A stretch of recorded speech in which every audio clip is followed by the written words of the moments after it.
ആർക്കു വേണ്ടിയാണ് ഈ യുദ്ധം? എനിക്ക് വേണ്ടിയോ? എനിക്ക് വേണ്ടി എന്തിനിങ്ങനെ സ്വയം നശിക്കുന്നു? നശിക്കുകയാണെന്ന് എനിക്ക് തോന്നണില്ല.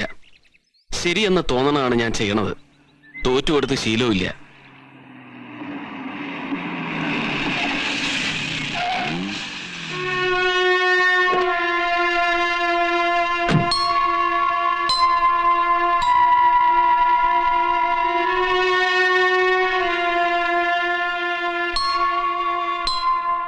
പ്രതീക്ഷിച്ചില്ല അല്ലേ? ഇല്ല. പ്രതീക്ഷിക്കണ പോലെ അല്ലല്ലോ സംഭവിക്കണത്. സീതാലക്ഷ്മി. അതെ, ഞാൻ രഘുവിന്റെ ഏട്ടത്തിയാണ്, ഏട്ടന്റെ ഭാര്യ.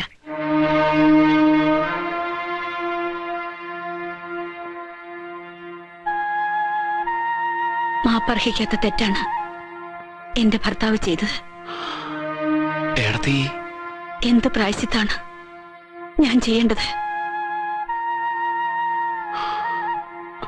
ഏടത്തിയമ്മ എല്ലാം അറിഞ്ഞുവല്ലേ? പറയൂ. എന്റെ കുടുംബം തകരാത്തത് എന്തും ആവശ്യപ്പെടാം. വെറും വാക്ക് പറയരുത്. നശിച്ചുപോയ എന്റെ മാനം, നഷ്ടപ്പെട്ട എന്റെ ജീവിതം, ഇതൊക്കെ തിരിച്ചു തരാൻ പറ്റുമോ നിങ്ങൾക്ക്? എന്താ മിണ്ടാത്തെ? തിരിച്ചു തരാൻ കഴിയുമോ? പിന്നെന്താ, എനിക്ക് പ്രതിഫലം തരാൻ വന്നാണോ? നിങ്ങക്ക് പണമുണ്ട്, അന്തസ്സുണ്ട്, സ്വാധീനമുണ്ട്. ഞാൻ ആരോരും ഇല്ലാത്തൊരു പാവപ്പെട്ടവളാണ്. ദയവ് ചെയ്ത് ദയ ഔദാര്യം കാട്ടി പരിഹസിക്കരുത്.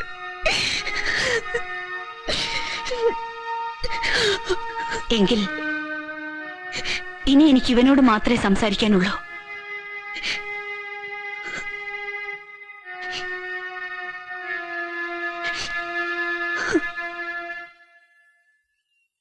ഭർത്താവിന് വേണ്ടി വക്കാലത്തുമായിട്ട് വന്നിരിക്കുകയാണോ? എനിക്ക് മനസ്സിലാവണില്ല. ഏടത്തി ഒരു പെണ്ണല്ലേ? ഏട്ടത്തി വെറും പെണ്ണ് മാത്രമല്ല, ഭാര്യയാണ്, അമ്മയാണ്. എന്റെ ഭർത്താവിന്റെ തെറ്റ് എന്റെയും തെറ്റാണ്. മാനക്കേട് എന്റെയും മാനക്കേടാണ്. എനിക്ക് എന്റെ കുടുംബത്തിന്റെയും ഭർത്താവിന്റെയും മാനം കാക്കണം. ഭർത്താവ് ചെയ്ത തെറ്റിന് ആര് പരിഹാരം കാണും? ആ ബാധ്യത ഏട്ടത്തിക്കില്ലേ? നമ്മുടെ കുടുംബത്തിനില്ലേ? എനിക്കറിയില്ല. പക്ഷെ നീ ഏട്ടനെതിരെ നിൽക്കരുത്. കണ്ണിൽ വീണ കരട് പോലെ സീതാലക്ഷ്മി നമ്മുടെ ഇടയിൽ ഉണ്ടാവരുത്. അവളെ ഒഴിവാക്കണം. ഒഴിവാക്കിയേ പറ്റൂ. സാധ്യമല്ല, സാധ്യമല്ല, ഇനി അത് സാധ്യമല്ല. ഒഴിവാക്കി മദ്രാസിന് തിരിച്ചയക്കാനെന്നാണ് ഞാൻ. അന്ന് അവളെ അറസ്റ്റ് ചെയ്യിച്ചു, അഭിസാരികയാക്കാൻ ശ്രമിച്ചു, ഇന്നലെ രാത്രി കൊല്ലാൻ ശ്രമിച്ചു. ഇനിയും ഞാൻ ക്ഷമിക്കണോ? ഇല്ല, അത്ര സാത്വികനൊന്നുമല്ല ഞാൻ. അടുത്ത ബുധനാഴ്ച കോടതിയിൽ ഞാൻ കുറ്റപത്രം സമർപ്പിക്കും. സ്വന്തം ചോരയോടാണ് നീ പക വീട്ടുന്നത്. ഏട്ടത്തിയും മക്കളെ അമ്മയും നീ ആലോചിക്കുന്നുണ്ടോ? ഏതോ ഒരു പെണ്ണിന് വേണ്ടി നമ്മുടെ സുഖവും സമാധാനവും ജീവിതവും നീ നശിപ്പിക്കരുത്. ഈ സുഖവും സമാധാനവും ജീവിതവും നമുക്ക് മാത്രമേ ഉള്ളൂ, മറ്റുള്ളവർക്കില്ല.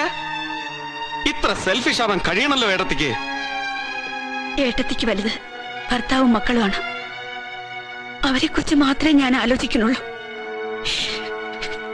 അവർക്ക് വേണ്ടിയാണ് ഞാൻ യാചിക്കുന്നത്. നോ, സീതയുടെ കണ്ണീരിനേക്കാൾ വിലയുള്ളതായി എനിക്ക് തോന്നുന്നില്ല ഈ കണ്ണീര്. ശരി, ഇനി നിന്നെ ഞാൻ തടയണില്ല. ഒരു കാര്യം കേട്ടോളൂ.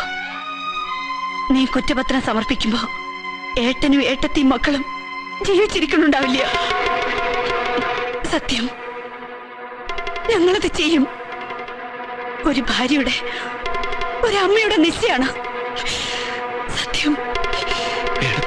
നിന്റെ ഇഷ്ടം നടക്കട്ടെ. ആ പെണ്ണിന്റെ കണ്ണീരിന് മുന്നിൽ ഞങ്ങളുടെ ജീവിതങ്ങൾക്ക് എന്ത് വില? വാശി നടക്കട്ടെ. വേണമെങ്കിൽ അവളെ കൂട്ടിക്കൊണ്ടുവന്ന് വീട്ടുപടിക്കൽ ഒരു സമരം കൂടി തുടങ്ങ. അമ്മയും ബന്ധുക്കളും നാട്ടുകാരും ഒക്കെ അറിയട്ടെ. അങ്ങനെ തെറ്റുകളൊക്കെ തിരുത്തപ്പെടട്ടെ.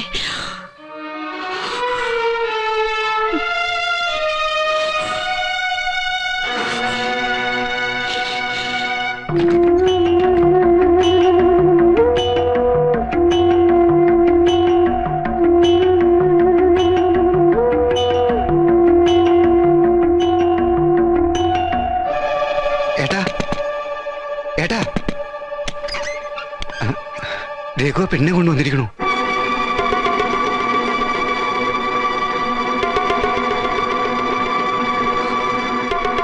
അമ്മ അമ്മയോട് പറഞ്ഞില്ല.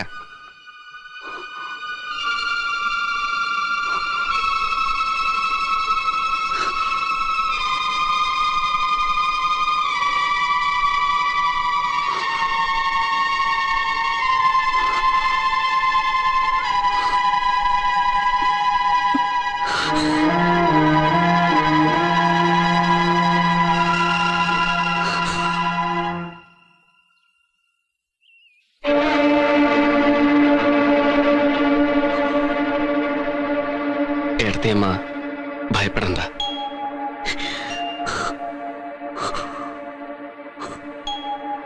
ഏടത്തിയമ്മയുടെയും മക്കളുടെയും സുഖത്തിനും സമാധാനത്തിനും ഞാൻ എതിര് നിൽക്കില്ല. എല്ലാ പാപഭാരവും രഘു ഏറ്റെടുത്തിട്ടേ ഉള്ളൂ. ആരോരുമില്ലാത്ത ഇവളെ തെരുവിലേക്ക് ഇറക്കിവിടാൻ മനസ്സ് സമ്മതിച്ചില്ല. ഏട്ടത്തിയമ്മ എന്തിനാ കരയണേ? ഏട്ടന്റെ സൽപ്പേര് നിലനിൽക്കണ്ടേ? കുടുംബത്തിന്റെ സൽപ്പേര് നിലനിൽക്കണ്ടേ? മക്കളുടെ ഭാവി ഓർക്കണ്ടേ? എനിക്കാണെങ്കിൽ എല്ലാം നഷ്ടപ്പെടുകയും ചെയ്തു. ഒരു പുണ്യം ചെയ്തു എന്നേ തോന്നണല്ലോ.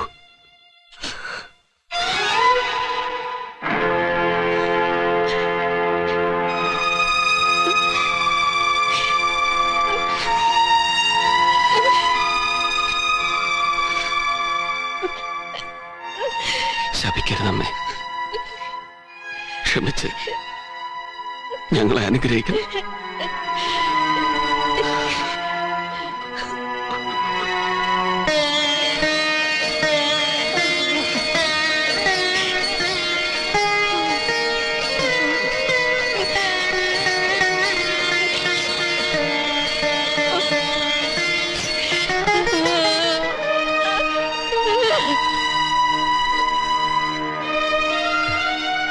ഇതായിരുന്നു നിന്റെ ഇഷ്ടമെങ്കിൽ നമ്മുടെ ആഘോഷമായിട്ട് നടത്തില്ലായിരുന്നോടാ. ആഘോഷങ്ങളിലൊക്കെ എന്തർത്ഥം? രവിയേട്ടൻ ചെന്ന് അമ്മയെ ആശ്വസിപ്പിക്കും. ചെല്ല്.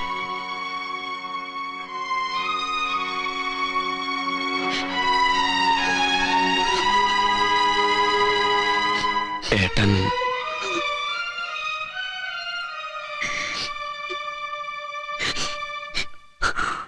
ഏട്ടത്തി ഒരു നിർബന്ധം കൂടി പിടിക്കുകയാണ്.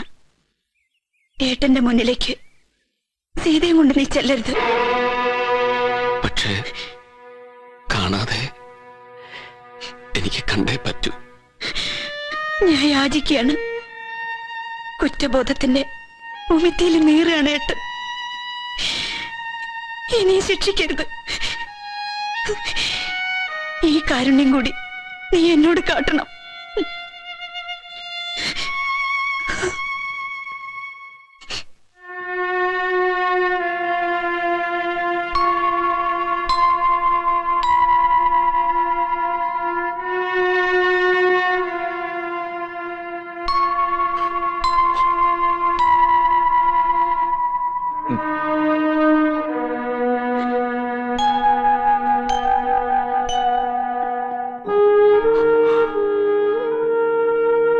പേടിക്കണ്ട, അവൻ വരില്ല. ആ വാക്ക് ഞാൻ നേടി. അവളോടൊത്ത് അവൻ ഒരിക്കലും ഈ വീട്ടിലേക്ക് വരില്ല. ഇനി എന്ത് വരമാണ് ഞാൻ നിങ്ങൾക്ക് വേണ്ടി നേടേണ്ടത്?